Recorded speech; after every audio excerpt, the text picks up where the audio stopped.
A CEO kisses his maid to escape an arranged marriage, then falls in love before this story begins. Tell me in the comments, have you ever been completely underestimated because of how you look? And let us know where you're watching from today. If this story moves you, don't forget to hit that subscribe button for more powerful stories just like this one. Jasper St. James was never supposed to fall in love. Not with her. Not with the woman mopping the marble floor of his penthouse suite. At 34, Jasper was one of the most eligible billionaires in the city, CEO of St. James International, heir to a sprawling empire of luxury hotels, and now the unwilling center of an age-old family tradition. Elegant, wealthy, European nobility. Her father controls the London portfolio. It's time you settle down for a business and bloodline, an arranged marriage. She's perfect, his mother had said earlier that morning, showing him a glossy photo of a princess-like heiress named Margot Belafort. Jasper had smiled politely, but inside, he was ready to scream. He didn't want a deal. He wanted something real, if such a thing even existed in his world. That afternoon, his penthouse buzzed with preparations for a formal family dinner to introduce the Bella, face glowing with quiet resilience, barely looking up as she swept. Staff bustled, floral arrangements arrived, and Jasper stood on his 40th floor balcony pretending to care, until he saw her again, hair tucked in a braid.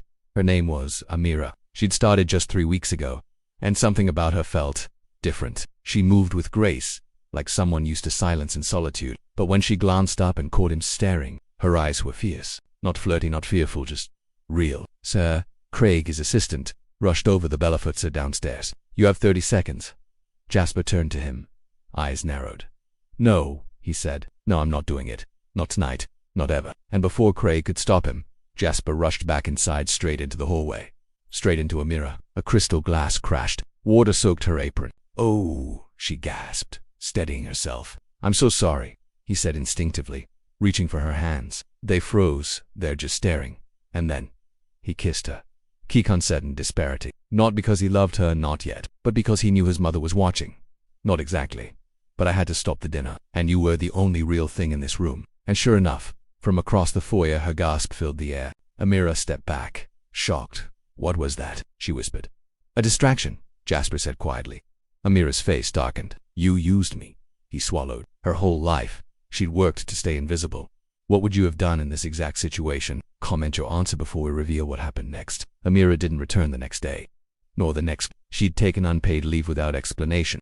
But what Jasper didn't know was that Amira had secrets of her own. That night after the kiss, she'd rushed home in tears, confused, humiliated, and furious. She couldn't afford attention, not after what happened back in Marseille. She wasn't just a maid. She had once been Amira Denevue, daughter of renowned restaurateurs in France, until a family betrayal left them bankrupt and exiled. Her father died a year later, and Amira crossed the ocean, working odd jobs to survive, changing her name to avoid legal ties with her family's debts. Being a maid was humbling, but it was safe. Until Jasper. That kiss wasn't just a moment, it was a spotlight. She'd seen the photographers from the stairwell. The image was already on gossip blogs. CEO kisses mystery woman arranged, marriage ruined. Her inbox exploded. Journalists, tabloids. Even Margot Belafort's personal assistant sent her a message. If you think this changes anything, you're mistaken. Amira stared at her cracked phone, trembling. Then she did something no one expected. She walked back into St. James Tower 2 days later. Not in her uniform, but in a gray pencil skirt, her natural curls brushed out, holding a folder of resignation papers. Don't flatter yourself. I came to leave properly. She marched straight to the executive floor. Craig nearly fell off his chair. I'm here to resign, she said, letting you use me as a pawn, for being the only honest person in my life who didn't want something from me. And behind her, Jasper stepped out of his office. Their eyes met. I was hoping you'd come back, he said gently. Amira narrowed her gaze. He stepped closer. Then before you do, let me say thank you. For what? No. She looked away. I want a quiet life, she whispered, and I want one that's real. Their silence lingered. But behind the doors, his mother watched again. And this time, shares dipped. His mother demanded answers. She wasn't furious. She was intrigued.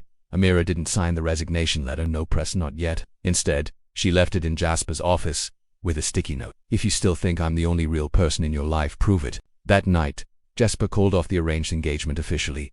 It made headlines. The Belaforts were outraged. But Jasper said only this.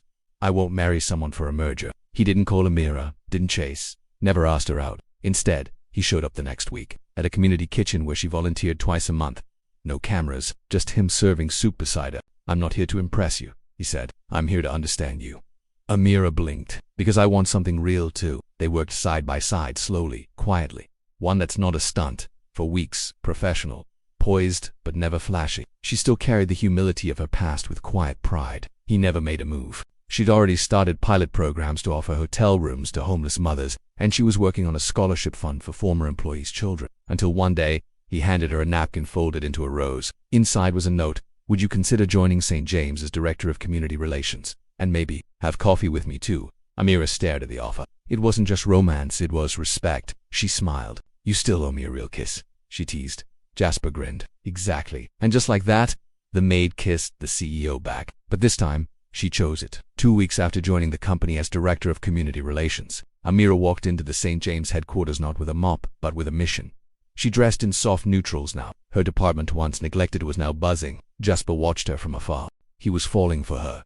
Not just her beauty, her mind, her vision, her ability to bring compassion into cold marble boardrooms. But as things bloomed between them, slow, respectful, careful, something strange happened. Amira began receiving anonymous emails. At first, just one or two: "You don't belong here. He'll use you like the rest." Then they got dark. Photos attached of her cleaning toilets, of her crying after that kiss went viral, of her in Marseille years ago, holding her father's hand in court. Someone was watching. She traced the IP address using tools she hadn't touched since her old tech days. It pointed inside St. James International. She didn't tell Jasper. Not yet. Instead, she pulled a badge. She still had access to Magnein's archives.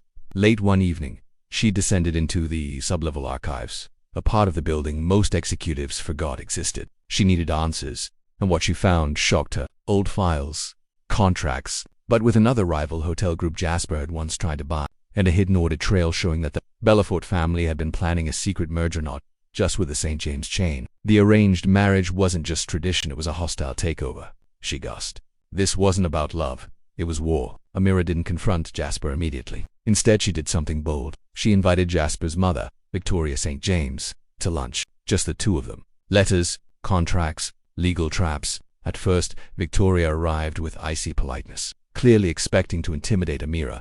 But when Amira handed her a sealed envelope over tea, everything shifted. Inside, proof of the Bellafort's backdoor deal.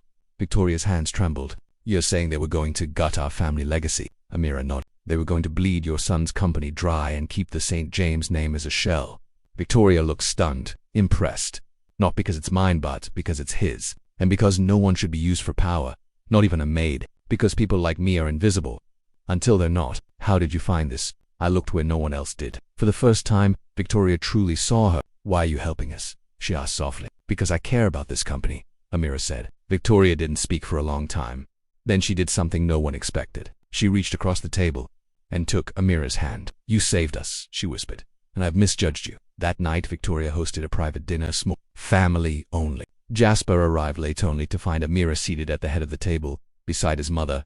He froze. He asked. Victoria smiled. "You need to hear what she discovered." Amira shared everything.